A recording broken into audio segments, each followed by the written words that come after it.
নমস্কার, আমি অভিজিৎ। আজকে ১৭ই সেপ্টেম্বর, ১৭ই সেপ্টেম্বরের মার্কেট অ্যানালাইসিস করে আমরা দেখে নেব নেক্সট ডের জন্য কি সাপোর্ট এবং রেজিস্ট্যান্স পয়েন্ট হতে পারে। মার্কেটে যদি এখন ক্লিয়ারলি দেখেন, নিফটি একটা কিন্তু চ্যানেলের মধ্যে চলছে। এখানে যদি আমরা একটা প্যারালাল চ্যানেল দেখি, তাহলে নিফটি কিন্তু এই চ্যানেলের মধ্যে কন্টিনিউয়াসলি সাপোর্ট নিচ্ছে। চ্যানেলটা হচ্ছে আপনার এই যে চ্যানেলটা দেখতে পাচ্ছেন, মার্কেট কিন্তু এখানেই কন্টিনিউয়াসলি একটা সাপোর্ট জোন তৈরি হয়েছে।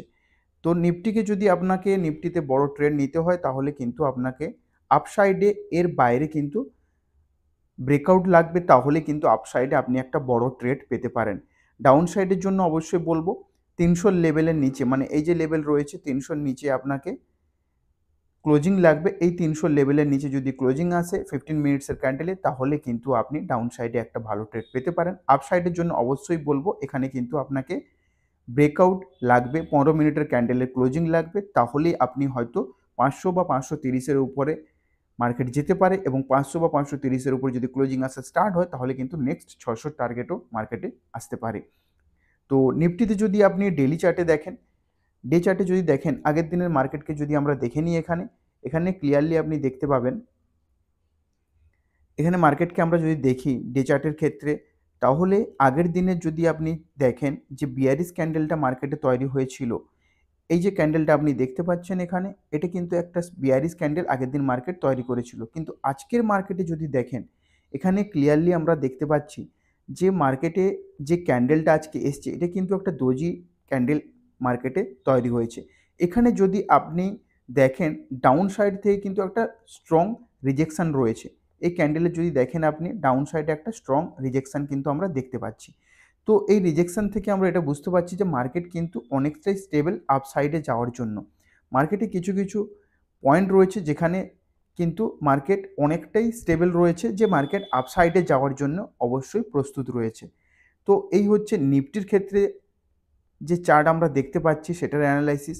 এখানে যদি দেখেন, ডাউন সাইডে কিন্তু মার্কেট ৩০০ নিচে এলে, নিচে হয়তো এই ট্রেন্ড লাইনে এসে, যে ট্রেন্ড লাইনটা আমি ২-৩ দিন থেকে বারবার বলছি, এই ট্রেন্ড লাইনটাতে কিন্তু একটা সাপোর্ট নিতে পারে। তো অবশ্যই নিফটিতে ট্রেড নেওয়ার আগে এই লেভেলগুলো লক্ষ্য করবেন। আচ্ছা, ব্যাঙ্ক নিফটির ক্ষেত্রে যদি আমরা, নিফটিকে যদি আমরা লং টাইমে দেখি, কিন্তু নিফটিতে ২৫,০০০ ৮৫০ পর্যন্ত একটা বড় ভালো রেজিস্ট্যান্স পয়েন্ট রয়েছে। তো মার্কেটে যদি সেভাবে মুভমেন্ট আসে, তাহলে কিন্তু ৬০০ পরে কিন্তু মার্কেটে ৮০০ বা ৮৫০ও মুভমেন্ট আসতে পারে। নিফটি ব্যাংকের ক্ষেত্রে যদি আমরা দেখি, নিফটি ব্যাংকে কন্টিনিউয়াসলি দেখতে পাচ্ছি, আগের দিনের ভিডিওতেও বলেছিলাম এই ট্রেন্ড লাইনটা ফলো হচ্ছে। আজকে যদি দেখেন ট্রেন্ড লাইন থেকে ব্রেকআউট এসছে, কিন্তু সেভাবে মার্কেটে স্ট্রং সেলিং নেই, কারণ সেলিং সবসময় ফাস্ট হয়। তো সেভাবে যদি আপনি ক্যান্ডেল দেখেন, ক্যান্ডেলের মধ্যে সেভাবে সেলিং আমরা দেখতে পাচ্ছি না। এখানে যদি ক্যান্ডেলগুলো দেখেন, ক্যান্ডেল কিন্তু ক্লিয়ারলি আপনাকে ইন্ডিকেট করছে যে মার্কেটে সেভাবে স্ট্রং সেলিং নেই।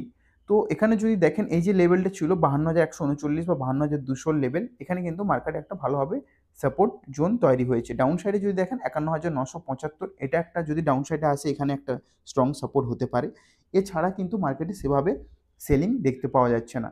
আপসাইডের জন্য অবশ্যই বলব মার্কেটকে ৫২,৪০০ এর উপরে ক্লোজিং লাগবে, এবং স্ট্রং যেটা জোন রয়েছে ৫২,৫৮০ থেকে ৭৩২ বা ৭৫০ লেভেল, এই যে বক্সটা রয়েছে, এর বাইরে যদি মার্কেটে ক্লোজিং আসা স্টার্ট হয়, তাহলে কিন্তু আমরা আপসাইডে একটা বড় মুভমেন্ট হয়তো দেখতে পাবো, বা নিউ হাইও হয়তো আমরা ব্যাঙ্ক নিফটির ক্ষেত্রে আবার দেখতে পেতে পারি।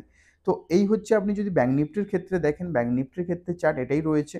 ব্যাঙ্ক নিফটিকে যদি ক্লোজলি আপনি ডে চার্টে দেখেন, এখানে কিন্তু কন্টিনিউয়াসলি দেখতে পাবেন, মার্কেটে আমরা দেখতে পাচ্ছি কন্টিনিউয়াসলি বাইং আসছে।